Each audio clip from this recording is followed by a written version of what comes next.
Hello guys, welcome back. ఈరోజు day 22 in the gym. ఈరోజు మన వర్కౌట్ బ్యాక్ అండ్ బైసెప్స్. మరి మొదలెడదామా?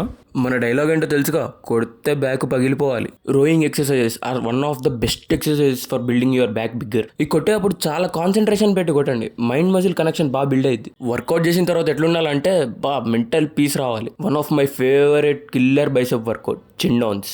నాకు బైసెప్స్ వర్కౌట్ రోజు ఇది కొట్టకపోతే అసలు వర్కౌట్ చేసిన ఫీల్ కూడా రాదు. మనమైతే ఈ రోజు బ్యాక్ ని గట్టి ఒక సంపుడు సంపినాం. I'm very much satisfied with my back workout today. మనం బైసెప్ లో మూడు వేరియేషన్లు చేస్తాం. ఒకటి చిన్ డౌన్స్, ఒకటి బైసెప్ కర్ల్, ఇంకోటి హ్యామర్ కర్ల్. కానీ ఏ మాటకు ఆ మాట చెప్పాలి, బైసెప్స్ లో అయితే స్ట్రెంత్ అయితే మస్తు పెరిగింది. డ్రాప్ సెట్లు కొడితే బైసెప్ ఇట్లా పగిలిపోయి బయటకు రావాలి.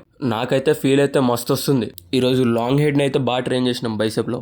I feel better when compared to my past strength. ఇప్పుడైతే స్ట్రెంత్ పెరుగుతుంది, నాకు అదే ఇంపార్టెంట్. మీరు కూడా గుర్తుపెట్టుకోండి, మజిల్ బిల్డ్ చేయటం ఇంపార్టెంట్ కాదు, స్ట్రెంత్ బిల్డ్ చేయటం ఇంపార్టెంట్. ద బిగ్గెస్ట్ లై is strength lies in muscle. Actually strength lies in mind set. మీరు కానీ జిమ్ కొత్తగా వెళ్ళినప్పుడు వాళ్ళు మిమ్మల్ని ట్రీట్ చేసే విధానం ఎట్లుంటుంది అంటే నిబ్బాళ్ళ లెక్క, నూబాళ్ళ లెక్క చూస్తారు. నీకు అలవాటు ఉన్న వెయిట్ తీసుకున్నా కానీ, బ్రో ఇది చాలా ఎక్కువ వెయిట్ బ్రో, తక్కువ తీసుకో బ్రో అని చెప్తారు. వాడి మైండ్లో నువ్వు చేయలేవు అని చెప్పేసి ఫిక్స్ అయిపోయాడు, కానీ నీ మైండ్లో నువ్వేం ఫిక్స్ అయ్యావు అన్నదే ఇంపార్టెంట్. వాళ్ళ కోసం నీ లిమిట్స్ని, నీ బౌండరీస్ని ఎప్పుడు మార్చుకోకు.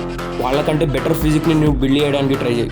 నువ్వేంటో చూపి. కోరితే దిమ్మ తిరిగిపోవాలి ఒక్కొక్కడికి. మన పని ఏంటో మాటల్లో కాదు, చేతల్లో చూపించాలి ఒక్కొక్కడికి. చల్, టైం అయిపోయింది, బాయ్.